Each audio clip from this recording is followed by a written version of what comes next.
we're going to talk about stagflation as it pertains to our aggregate demand, aggregate supply model.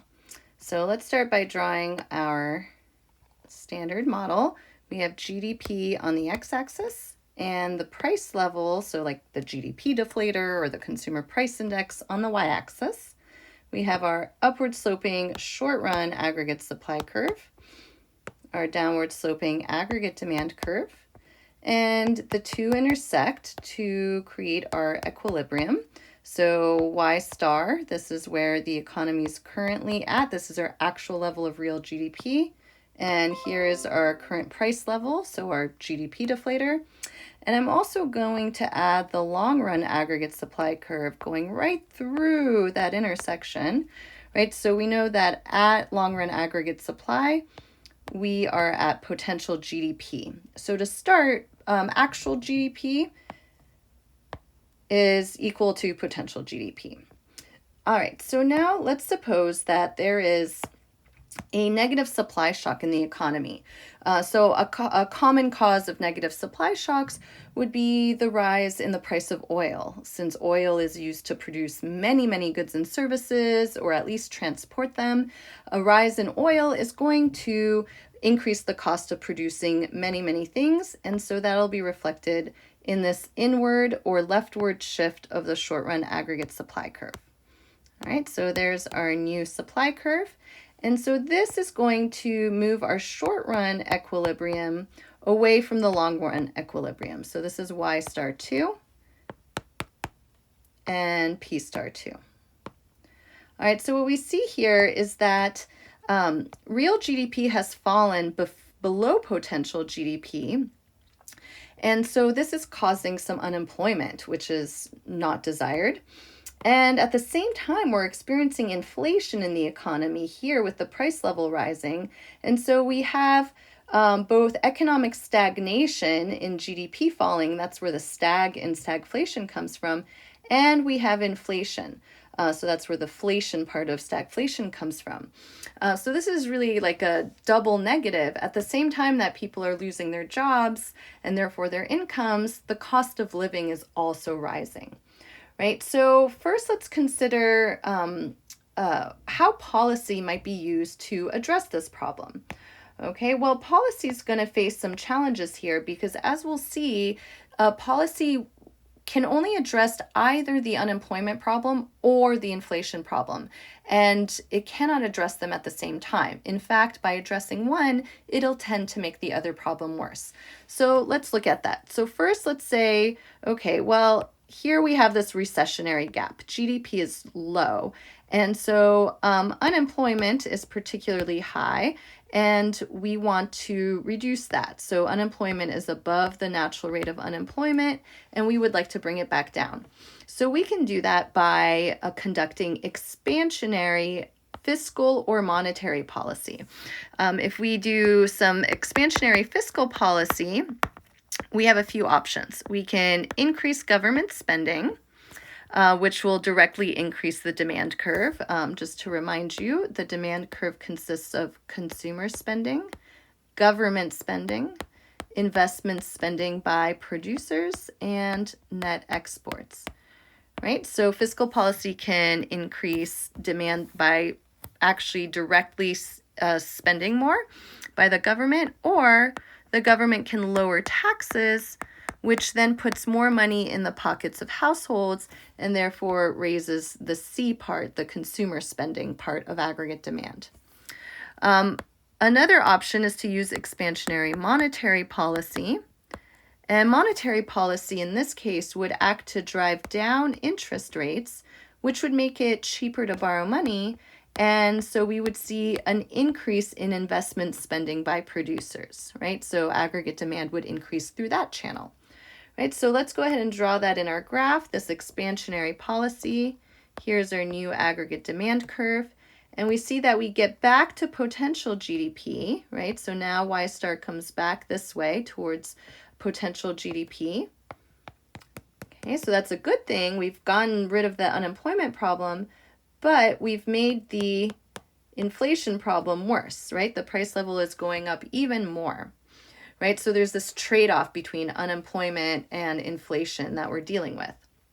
All right, so what's an alternative, or what's the other option? So let's back out here and consider how we might instead address inflation if that is of more concern at the moment.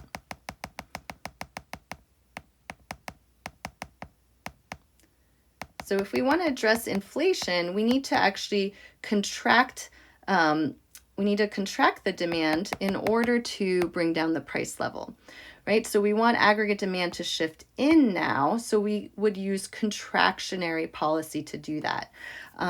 So to see why we want aggregate demand to shift in, look what happens when we shift it in. Right now, our short-run equilibrium will be here back at the original price level.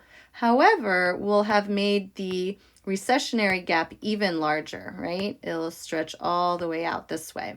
So we've made the unemployment situation worse, but we've addressed the inflation problem, right? So to recap, the policy we're using here is contractionary policy. And if we do that through fiscal policy, which is conducted by Congress as well as state governments, then we could either decrease government spending on goods and services directly, or we could raise taxes, which would take money out of the pockets of households, thereby lowering consumer spending.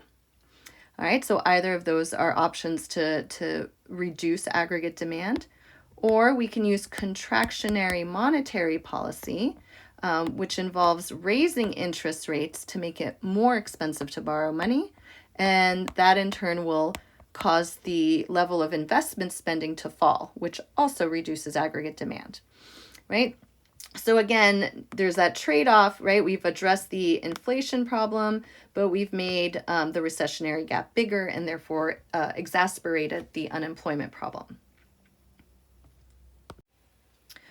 So if policy struggles so much to deal with the dual problems of inflation and unemployment when we have a negative supply shock, an alternative option would be to not intervene and to actually just let the economy self-adjust back, right? So what does doing nothing look like, right? In other words, how will the market eventually bring itself back to potential GDP, back to long-run equilibrium? Well, to understand how that happens, consider what's going on right now. We're in a recessionary gap. So unemployment is particularly high, right? GDP is low, meaning we're not making as many goods and services in the economy. So there aren't that many jobs to go around. Unemployment is above the natural rate of unemployment that we find at potential GDP. So if there are plenty of people out there who would like to work but can't find a job, that really starts putting downward pressure on wages over time, right?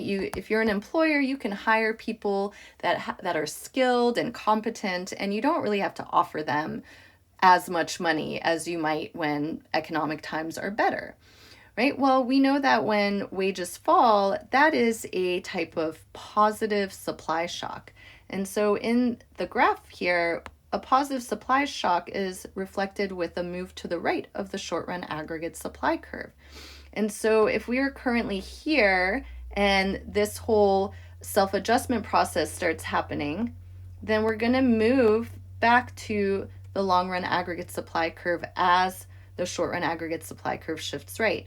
And so in the end, we'll end up back at potential GDP and at the original price level. So we'll end up exactly where we started before oil prices increased and we experienced this negative supply shock, right? So this might seem like the best way to go, and perhaps in some situations it is, right? It doesn't have the same problems as policy does in facing a trade-off between inflation and unemployment. However, this could be a very slow process.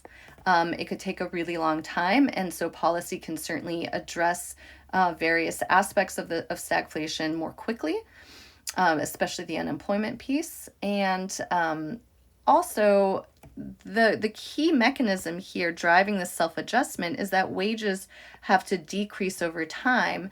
And in theory, this makes sense, but in practice, we find it really difficult for this to actually happen, right? It would necessitate employers going to their employees and saying, hey, Joe, I know you've worked here for 10 years, but we're going to cut your salary by 20%. Right? That's gonna really be a hard sell there.